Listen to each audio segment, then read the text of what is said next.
आप देख रहे पिटोंटन न्यूज। धोखाधड़ी कर फाइनेंस पर महंगे मोबाइल फोन हड़प कर बेचने वाले गिरोह के 5 शातिर अपराधियों को पुलिस ने किया गिरफ्तार। अब खबर विस्तार से। थाना सदर बाजार पुलिस एवं सर्विस लॉन्च टीम सहारनपुर द्वारा फर्जी आईडी के आधार पर धोखाधड़ी कर फाइनेंस पर महंगे मोबाइल फोन हड़प कर बेचने वाले गिरोह के 5 शातिर अपराधियों को गिरफ्तार किया गया।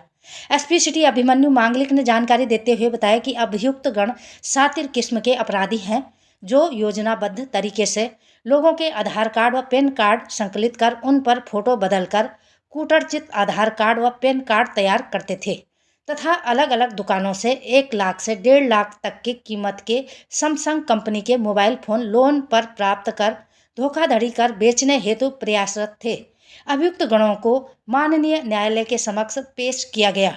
वरिष्ठ पुलिस अधीक्षक सहारनपुर द्वारा पुलिस टीम को 25,000 का इनाम देने की घोषणा की गई।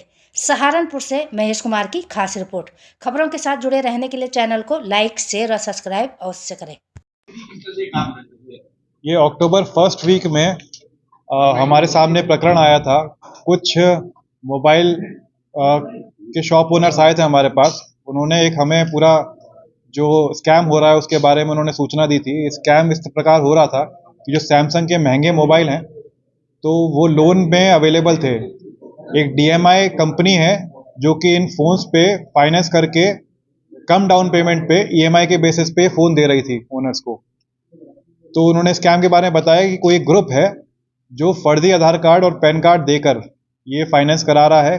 गलत नाम होता था सही, लेकिन पता जो होता था और फोटो होती थी वो गलत होती थी। इस तरह से फाइनेंस करा रहा है और वो जिन ID कार्ड्स को यूज़ कर रखा है उनका कैरेक्टरिस्टिक ये है कि उनकी सिबिल स्कोर बहुत अच्छा है, जिस वजह से उनका डाउन पेमेंट जो है मोबाइल का वो बहुत कम आता है और EMI आती है। तो ये पूरा जो ग्रुप है 4-5 लड़के इसमें इन्वॉल्व हैं और नाम बदल बदल के वो अलग अलग शॉप पे जा रहे हैं और महंगे महंगे जो सैमसंग के फ़ोन हैं जैसे फ्लिप हो गया, फोल्ड हो गया, ये सब फ़ोन दुकानों से ले रहे हैं। फिर हमने इसको पूरा चेस किया तो पता चला कि कुछ ये लड़के हैं जो कभी व्हीकल जो फाइनेंस पे होते हैं उसको रिकवरी एजेंट का काम करते थे, बैंकों के लिए काम करते थे। उन्होंने साथ में अपना एक ग्रुप बनाया। इसमें मेन जो अंकित है और उसका जो जीजा है रविंद्र, ये दोनों ने मिलकर एक पूरा प्लान बनाया था कि इस तरह से हम आधार कार्ड और पैन कार्ड उन लोगों का लिया करेंगे जिनका सिविल स्कोर अच्छा है। और ऐसे आधार कार्ड पैन कार्ड उनको देता था रोहित अग्रवाल। ये देहरादून का रहने वाला है और ये भी किसी कंपनी के लिए रिकवरी एजेंट का काम करता है। और जो कस्टमर इसके पास आते थे अपना व्हीकल छुड़ाने के लिए जिनका सिविल स्कोर अच्छा होता था, उनका आधार कार्ड पैन कार्ड ये प्रोवाइड करता था अंकित को। अंकित एक फोटोग्राफर जिसका नाम वो भी देहरादून का रहने वाला है, जिसका नाम भी अंकित है, उसके द्वारा वो उसमें फोटोशॉप करवाता था, अपने लैपटॉप कंप्यूटर से फोटोशॉप करवाता था, ID में टेम्परिंग करवाता था और फिर ये IDs से ये एक सिम इशू करवाते थे। और सिम इशू कराने के बाद ये सैमसंग की किसी दुकान में जाते थे और उसमें ये EMI पे वाले फ़ोन उठा लेते थे। उसके बाद दूसरा इनके सप्लाई में आता था अविश अरोड़ा। ये सेकेंड हैंड मोबाइल का काम करता है देहरादून में।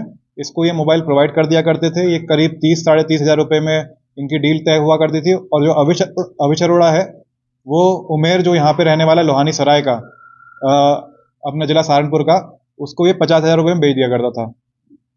जो उमेर है वो आगे इसको 1-1.25 लाख के अराउंड पे ये सारे के सारे मोबाइल सेल आउट कर रहा था। तो इस तरह से हमने पूरा गैंग का पर्दाफाश किया है। इसमें मेन अभियुक्त पकड़ लिए गए हैं। कुछ अभियुक्त इसमें अभी भी फरार हैं जो अपनी जो खड़े होकर मोबाइल शॉप पर अपने ID पर ये मोबाइल लिया करते थे, वो भी फरार हैं। टीम लगी हुई है, उनकी भी जल्दी गिरफ्तारी हो जाएगी। तो उमेर किस तरीके से मोबाइल बेचता था, क्योंकि बिना बिल के मोबाइल, पुराना मोबाइल भी आज तक कोई नहीं है। पुलिस ने लगातार सतर्क किया है, लोगों को जागरूक किया है। किस तरीके से ये बेचता था? क्या इसकी अपनी दुकान थी? क्या उमेर की अपनी दुकान है। और जब उमेर से पूछताछ की तो इसने बताया कि जो पहला ओनर है मतलब जो फर्जी बंदा खड़ा होकर कर रहा है, उसके नाम पर एक बिल बनता था। उसी बिल के बेसिस पे वो आगे भेज दिया करता था, ये बिना बताए कि अगर इस फ़ोन की पहली EMI या दूसरी EMI किस्त टूट जाएगी तो फ़ोन ऑटोमेटिकली ब्लॉक हो जाएगा। वो सामने वालों को भेज देता था, सोचता था कि उनको पता नहीं चलेगा और इसी में वो फ़ायदा उठा रहा था। अविश पहले सहारनपुर का ही रहने वाला है ओरिजिनली, जो सेकंड हैंड मोबाइल की दुकान चला रहा है देहरादून में। और ये पहले से जब सहारनपुर में रहते थे, आपस में इनका सेकंड हैंड मोबाइल दोनों का ही काम यही है। ये होलसेल का काम करता है अविश और ये रिटेलर काम करता है उमेर। क्या अन्य स्टेटमेंट से ये लोग सफाई करते थे?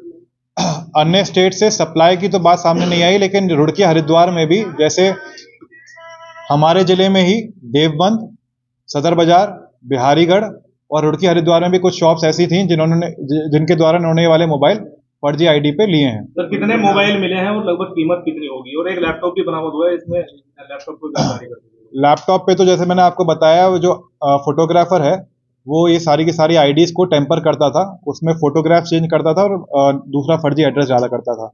और टोटल 21 मोबाइल हमारे रिकवर हुए हैं। इनकी ऑन एन एवरेज 1.5 लाख रुपए की वैल्यू है, तो 30-35 लाख की इनकी अनुमानित कीमत है जितने भी हमारे मोबाइल रिकवर हुए हैं। इसमें से 16 मोबाइल तो वो मोबाइल हैं जो देवबंद और सदर बाजार जो हमारे यहाँ मुकदमे लिखे गए हैं उससे कनेक्टेड हैं, और जो 5 मोबाइल हैं ये रुड़की और हरिद्वार से भी जो इन्होंने इस तरह से फर्जी आधार कार्ड आईडी पर निकाले थे वो मोबाइल है। सर क्या अपील करेंगे दुकानदारों से भी और लोगों से भी, क्योंकि कुछ छोटे से लालच में अगर लोग मोबाइल खरीद लेते हैं और बेच देते हैं। नहीं, जैसे ही हमारे सामने स्कैम आया था, हमने जितने भी टेलीकॉम ये जितने भी मोबाइल शॉप ओनर्स हैं और इनफैक्ट जो डीएमआई कंपनी के रिप्रेजेंटेटिव हैं जो लोन पे करा रही है कंपनी, उनसे भी वार्तालाप करी थी। उनको हमने एक फ्लॉ भी बताया था। मेजर फ्लॉ ये था कि जब भी कोई अपना आधार कार्ड लेके जाता है तो उसमें एक फैसिलिटी होती है कि लोन करने से पहले एक नंबर पे ओटीपी आएगा जो उसको कंफर्म करना होगा।